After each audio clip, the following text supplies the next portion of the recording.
अभी तो फिलहाल जो मैं देख रहा हूँ इलेक्शन कमीशन भागता फिर रहा है और बचाता फिर रहा है अपने आप को। मैं पिछले 6 महीने से ये कोशिश कर रहा हूँ कि इलेक्शन कमीशन अपना आइन की जिम्मेदारी पूरा करे आर्टिकल 218(3) के तहत। देखिए, एक बात तो बड़ी वाज़ेह तौर पर आप समझिएगा कि इलेक्शन कमीशन अपने आइनी इख्तियार को इस्तेमाल नहीं करता। सिंबल लेना, फिर आपने पीटीआई का कैंडिडेट ना अनाउंस करना, फिर और बहुत सी चीजें अगर आप सामने रख कर देखें तो एक बात तो बड़ी वाज़ेह है कि ये उसके मुताबिक काम हो नहीं रहा। जाहिर अभी तक हालात यही हैं कि उन्होंने पाकिस्तान तहरीक इंसाफ के लिए दरवाजे बंद कर दिए हैं, तंग कर दिए हैं, और अल्लाह करे कि शायद ख्याल आ जाए उनको और वो आइन और कानून की पासदारी करे। बिस्मिल्लाहिर्रहमानिर्रहीम, अस्सलाम वालेकुम। SNN के साथ मैं हूँ शाम फुरकान चौधरी। इस वक्त हाई कोर्ट में मौजूद हूँ। मेरे साथ दबंग advocate, senior advocate Azhar Sadiq साहब मौजूद हैं।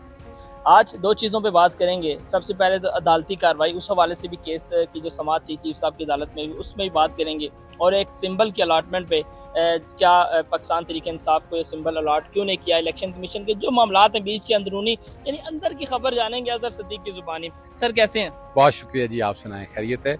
अल्हम्दुलिल्लाह। सर सबसे पहले तो मुझे बताएं कि जो सिंबल की अलाटमेंट है उस हवाले से आज आप चीफ साहब की अदालत में मौजूद थे।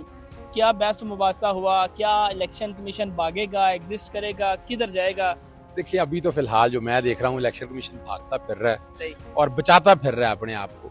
मैं पिछले 6 महीने से ये कोशिश कर रहा हूँ कि इलेक्शन कमीशन अपना आइन की जिम्मेदारी पूरा करे आर्टिकल 218(3) के तहत। पहले दिन से ये मैं कह रहा हूँ कि सेक्शन 215 जो है वो सिंबल लेने का जो इख्तियार देता है वो इलेक्शन कमीशन को ऐसी पावर दे दी है कि वो आर्टिकल 17 तोड़ रहा है। यानी सिंबल ले लिया तो पार्टी बैन होगी, और उसका सबूत क्या है? आज अदालत के सामने मैंने ये भी बताया कि पाकिस्तान तहरीक इंसाफ के कैंडिडेट को फॉर्म 33 में पीटीआई का सिंबल नहीं दिया।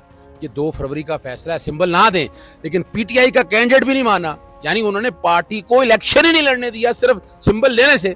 यानी उस सेक्शन की वजह से नुकसान ये हुआ कि पाकिस्तान तहरीक इंसाफ जो है वो इलेक्शन से बाहर कर दिया गया। फिर मैंने उसके अलावा जो बात की है मखसूस नशिस्त अदालत कहने की, ये तो बात की बात है, लेकिन वो बात बड़ी वाज़ेह है। सेक्शन 94 की एक्सप्लेनेशन पढ़ के जिसमें लिखा है कि अगर आपके पास सिंबल नहीं है, तो आप इंतखाबी निशान नहीं ले, आप मखसूस नशिस्तें नहीं ले सकते। अब ये भी अगर देखा जाए तो आपने तो रोक दिया, आर्टिकल 17 की वायलेशन है। इलेक्शन कमीशन के सामने जो चीफ जस्टिस आमिर फारूक साहब ने सवाल रखा कि आप ये बताएं कि सिंबल ठीक है, ले लिया आपने, चले ले लिया आपने, तो लेकिन आपने तो इलेक्शन लड़ने दिया कि नहीं पाकिस्तान तहरीक इंसाफ को? ये बताएं आपके पाकिस्तान तहरीक नहीं, सुप्रीम कोर्ट में तो अच्छा उनकी कोशिश थी, सुप्रीम कोर्ट में पेंडिंग पड़ा है। मैं बार बार कह रहा हूँ कि सुप्रीम कोर्ट में पेंडिंग क्या पड़ा हुआ है? वो पड़ा हुआ मखसूस नशिस्तों की हद तक वहां जाके लड़े। सेक्शन 104, मैं तो बात कर रहा हूँ सेक्शन 215 के इफेक्ट की, कि 215 की वजह से फिर ये अदालत ने पूछा भी इलेक्शन कमीशन से, बताएं आप बताएं कि एक्चुअली है क्या। इलेक्शन कमीशन अवॉइड करने की कोशिश कर रहा था। फिर मैंने वो जजमेंट पढ़ दी सलमान अकरम राजा की, 2 फरवरी का फैसला था कि जिसमें सलमान अकरम राजा ने कहा कि आपने सिंबल नहीं देना तो ना दें, लेकिन मुझे फॉर्म 33 के अंदर पीटीआई का कैंडिडेट तो लिखे। उस पर उन्होंने फैसला दे दिया कि नहीं, ये दरख्वास्त मिसकंसीव है, हम डिसमिस करते हैं। यानी पीटीआई के कैंडिडेट के तौर पर भी आपको नहीं लिख सकते हैं।